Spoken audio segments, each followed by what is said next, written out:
One of the first things I notice in reviewing replays for lower ranked players is their camera settings. It's not really any fault of their own because it's just how the game originally comes to you. So I thought it might be a good topic to discuss every aspect of the camera settings, all the different control bindings, then tell you what I use and why I think it's helpful to have your settings set up a particular way. So with that, let's jump right into the content. Turns out, being able to see in Rocket League is pretty important. Here are the settings that I use. What you'll find is that most players in High Champ, Grand Champ, and SSL will have fairly similar settings. It's something that I've stolen as well. If you don't have these settings and you're fairly new to the game, I suggest you change it now and just get used to it. If it's good enough for the best players in the game, it's good enough for you, and you really don't have anything to retrain yourself on, so you might as well just do it like this from the jump. Let's talk about what each camera setting does. Camera shake is probably the worst feature in the game. Every time you touch the ball or basically make any rough interaction, the camera is going to wobble. You should never use it. It literally makes everything more difficult for you because every time you touch the ball, you're going to disorient yourself. Field of view is basically how much of the field you can see in your peripheral vision. A low field of view means this is more narrow, and a high field of view means you can see as far as the game allows you to. I don't see any reason you wouldn't want to see more of the field, so I suggest maxing this out. Distance is how far away the camera is in front of your car. Being too close might impact your ability to see things in front of you, while being too far away might impact your depth perception in the air. Most professionals will choose to be somewhere between the 250 and 290 range for this reason. The same thing applies for height, as this is how high or low the camera is relative to your car. Too much height allows you to easily see in front of you but makes your depth perception almost impossible on aerials, and too little height does the opposite, where you can't see anything in front of you for dribbles, air dribbles, or double taps. 100 is the standard here as well. Angle is simply the angle of the camera as it points at your car. An angle of 0 means the camera is completely flat, while an angle of 15 means the camera has a downward view of your vehicle. This is another one that can really mess with your depth perception as well as your view in front of you, so I suggest tilting it just slightly to -4.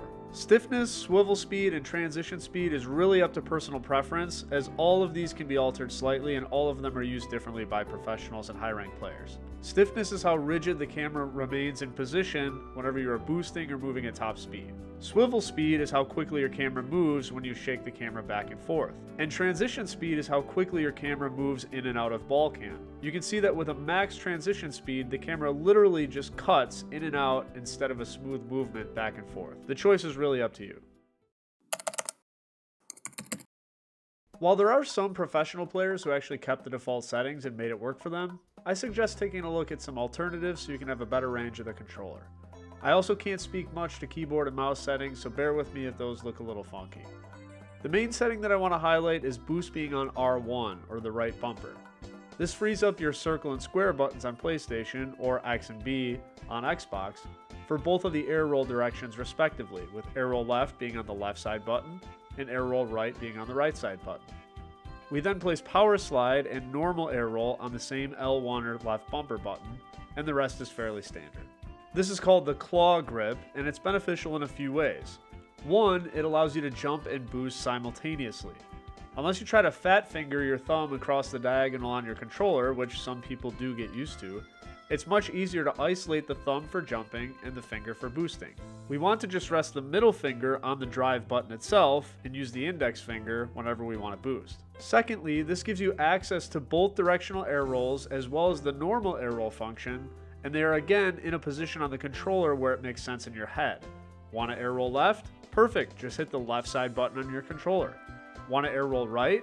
No problems there. The final piece is that by leaving the normal air roll on the same button as your power slide, it'll actually help you slightly if you're trying to speed flip. And I haven't had many situations yet where I was trying to power slide and I air rolled on accident to put me out of position, so ultimately it works out just fine. So that's it. You can make your camera settings look like this, or look like this. I think regardless of whatever you choose, one thing we know for certain is that the ball is going to end up in your net because your positioning is just terrible. See you next time.